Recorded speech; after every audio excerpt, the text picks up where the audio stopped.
In the frozen wastelands of World War II, one name whispered through the snow like a ghostly curse: Simo Häyhä, the man they called the White Death.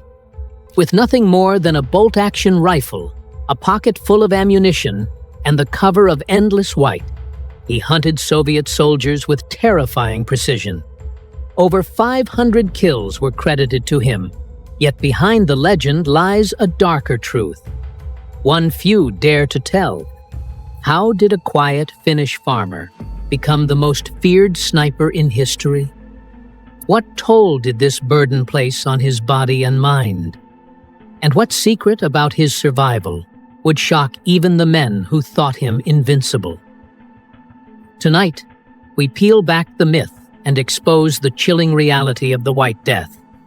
But be warned, what you'll discover as this story unfolds is far more unsettling than the legend itself, and the darkest revelations are still to come. Before the world knew him as the White Death, Simo Häyhä was just a quiet farmer born in 1905 in Rautjärvi, Finland, near the Russian border. His early life was simple, almost insignificant. He worked the land, tended to livestock, and hunted in the forests that blanketed Finland's rugged countryside. But what seemed like an ordinary childhood was forging the instincts of a predator.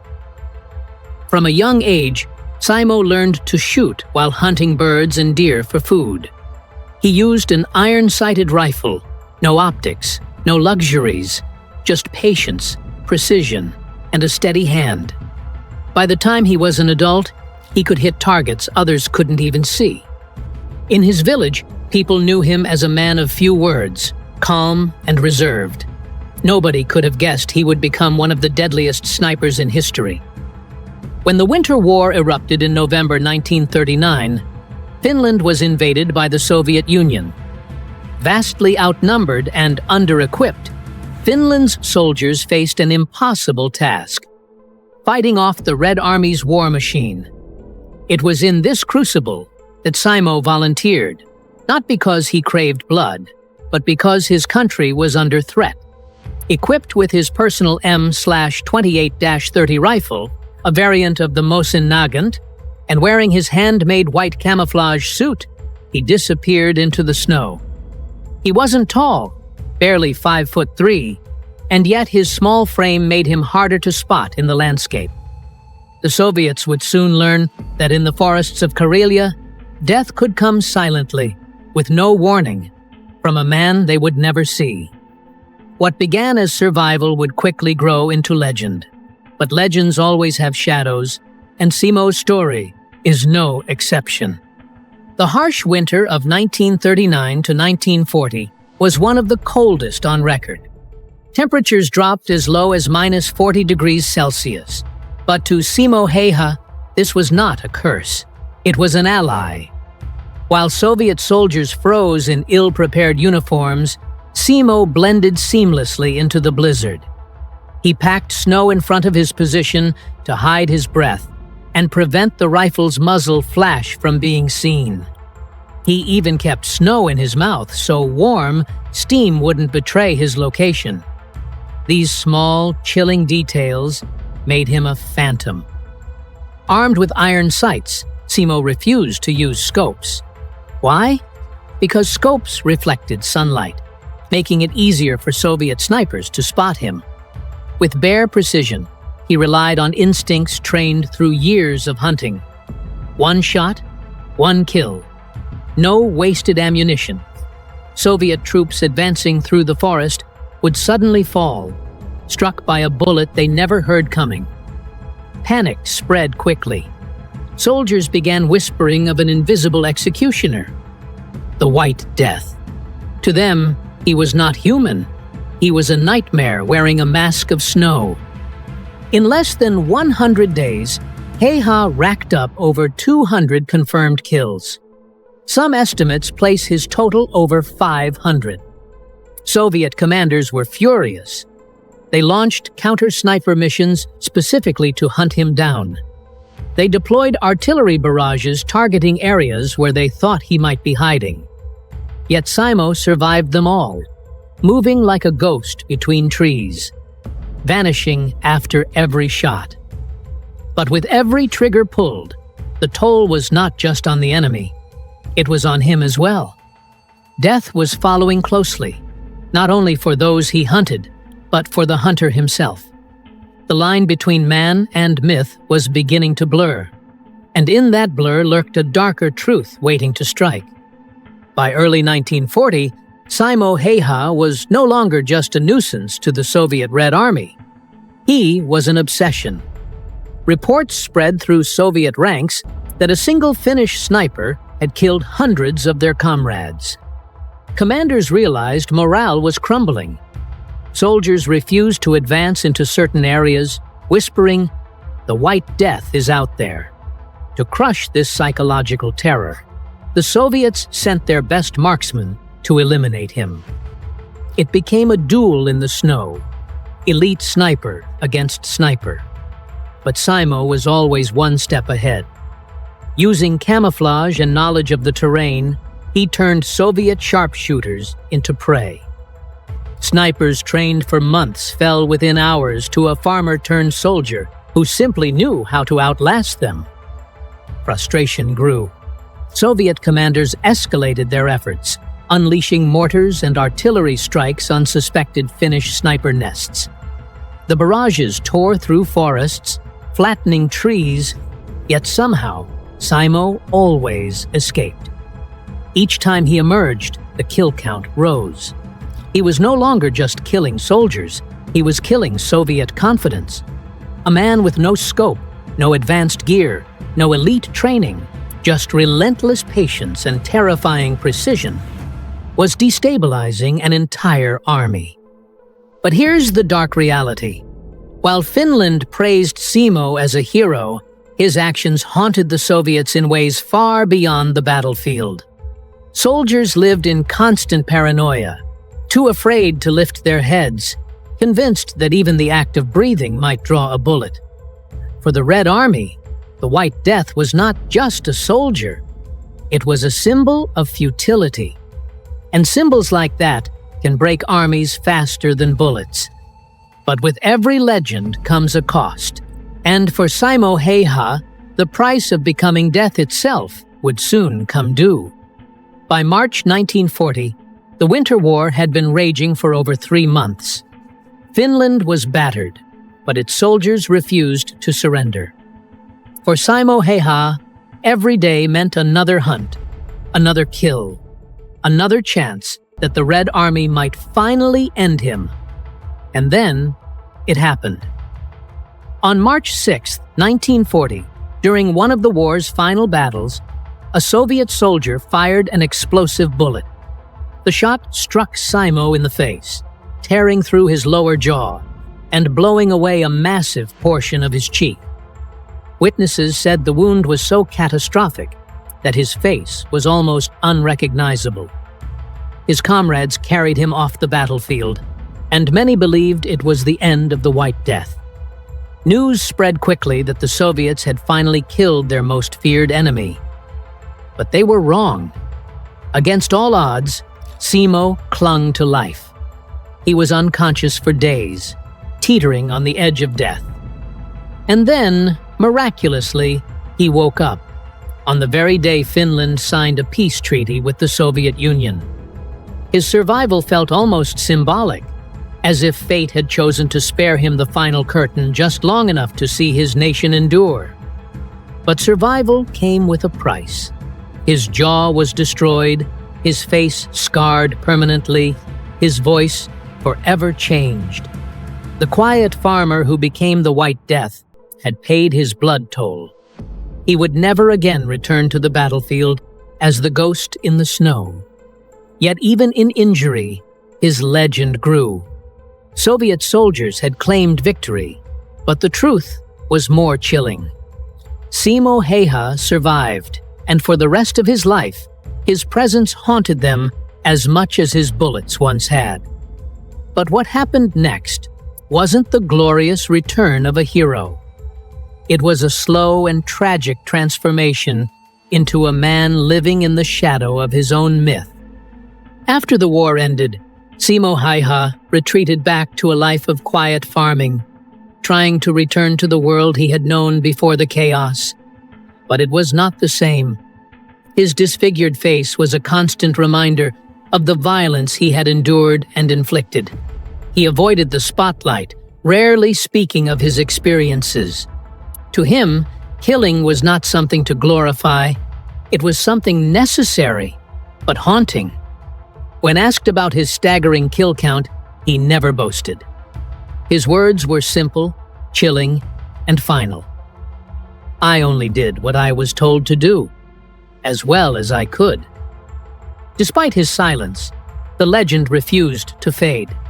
To Finland, he was a national hero, the man who had stood against impossible odds and humiliated the Red Army. To the Soviets, he remained a ghost story, a bogeyman who had turned the snow into a graveyard. But for Simo himself, life was more complicated. The White Death was not a title he sought. It was a burden he carried. Every newspaper headline, every military story, every whispered retelling reminded him of the hundreds of men he had sent into the void. He had survived the war, but in many ways, the war had never stopped following him. This duality, the man and the myth, shaped his later years. He continued to hunt and spend time in nature, as if trying to reconnect with the simple life he had before. Yet, he could never fully escape the shadow of what he had done. The snow, once a place of peace, had become the stage of his most haunting memories. And as Finland modernized and the world moved forward, Simo remained in the background, scarred, silent, and misunderstood. The question lingered. How does a man live after becoming death itself? As years turned into decades, Simo Häyhä became less a man and more a legend told in hushed tones. Historians marveled at his efficiency, comparing his kill record to mythical warriors. Military scholars dissected his methods, teaching generations of snipers how one man turned an ordinary rifle into an unstoppable weapon. But for Simo, the attention was unwanted. He never celebrated his deeds, never sought fame, and never claimed to be extraordinary. To him, it had all been about duty, survival, and protecting his homeland. Yet that sense of duty had come with an unbearable weight. He bore not only physical scars, but invisible ones. Though he never publicly spoke of nightmares or guilt, those close to him described a man who kept to himself, guarded and withdrawn. The silence wasn't pride, it was protection. How could anyone truly understand what it meant to spend 100 days watching men fall through the lens of a rifle? How could anyone understand the loneliness of becoming a myth while still being human? In the late stages of his life, when Finland finally embraced him publicly as a war hero, he received medals and recognition. But even then, he never bragged. When journalists asked him how he managed such a kill count, his answer was unsettling in its simplicity.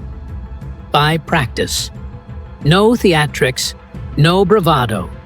Just the quiet explanation of a man who had spent his life turning precision into survival. And yet, beneath the calm, one truth remained. Legends are not born without cost. Simo Häyhä had become the White Death, and though it saved his nation, it also condemned him to live the rest of his days as both celebrated and haunted. Later in this video, we'll explore the chilling legacy he left behind and why, even today, soldiers around the world still whisper his name as a warning. Even long after the Winter War ended, the Soviets could not erase the terror of Simo Häyhä's presence. In Soviet training manuals, stories circulated about a phantom sniper who could kill entire platoons without ever being seen. Soldiers whispered about him like children whispering about a monster in the dark. To them, The White Death wasn't just a man, it was proof that even an entire army could be brought to its knees by a single individual. This reputation followed Simo through the decades, whether he wanted it or not. For Finland, his existence was a matter of pride. He represented the defiance of a small nation against one of the largest armies on Earth. Yet for Simo himself, being turned into a legend was almost ironic. He was not a man of speeches or politics. He was a farmer who had been thrust into history's bloodiest stage. He once admitted that he preferred a day of hunting moose in the Finnish forests over any talk of war or medals. To him, peace and nature were what mattered, not stories of death. But no matter how far he tried to step away, the world kept pulling him back. Military historians traveled from across the globe to meet him. Young soldiers wanted to shake his hand. Journalists wanted his story. And every time Simo gave little more than a shrug and a short answer. His humility only deepened the aura of mystery. It was as if he was quietly reminding the world that heroes are not always willing participants in their own myths. Yet behind that silence, the truth lingered. While the world saw the White Death, Simo lived every day with the ghosts of men who never returned home. As old age settled in, Simo's body grew frail, but his legend only grew stronger. By the 1990s, Finland began to fully embrace him as one of its national icons, honoring him for his service during the Winter War. Photographs from his later years show a man whose face was still scarred from that explosive bullet decades earlier. Yet his eyes remained sharp, carrying the same quiet intensity that had made him unstoppable in the snow. He never remarried, never had children, and lived a life of solitude, caring for his farm and hunting in the woods whenever possible. For those who met him in person, he was polite, humble, and remarkably soft-spoken.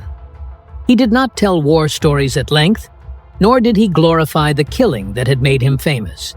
Instead, he focused on small things: the rhythm of daily life, the silence of the forest, the loyalty of his dog. But in private moments, one wonders what memories haunted him. Did he see the faces of the men he shot? Did he replay the moment he nearly died? His face torn apart by a bullet? Or did he simply push those thoughts into silence, as he had done for most of his life? Whatever the case, Simo carried his burdens quietly until the very end. In 2002, at the age of 96, Simo Häyhä passed away. He died not as the White Death, not as a legend, but as a farmer from Finland. Yet the world remembered something else entirely. His funeral was attended by soldiers, historians, and civilians alike, all coming to pay respect to a man who had changed the course of history with nothing more than patience, precision, and a rifle. The man who had tried so hard to fade into the background had, ironically, become immortal. Simo Häyhä's story remains one of the most haunting in the history of warfare. His kill count, over 500 men in less than 100 days, still stands as one of the highest ever recorded by a sniper. But numbers alone cannot explain why his legend continues to grip the imagination. It is not only about what he did, but how he did it. He asked for no special rifle, no advanced technology, no fame. He relied on discipline, patience, and an unshakable will to protect his homeland. To modern soldiers, his tactics are studied as a blueprint of sniper warfare. To historians, he is a reminder of how individuals can shift the balance of wars. And to ordinary people, his story raises deeper questions. How does someone live after becoming death itself? How does a man return to farming after turning a snowy forest into a graveyard? What makes his legacy chilling is that he never bragged, never celebrated, never claimed victory. His words remained as cold and sharp as the winters he fought in. "I did what I was told to do, as well as I could." That single line, stripped of pride, speaks louder than any medal or monument. It is the voice of a man who lived with the weight of his actions every day until the end. Today, Simo Häyhä is remembered as both a hero and a specter. To Finland, he is a symbol of survival against impossible odds. To the Soviet Union, he is the embodiment of fear. And to the world, he remains the White Death, a man who stepped into the snow and changed history forever. His story is not just about war. It is about the silence that follows, the scars that never fade, and the ghosts that walk beside us long after the battle is over.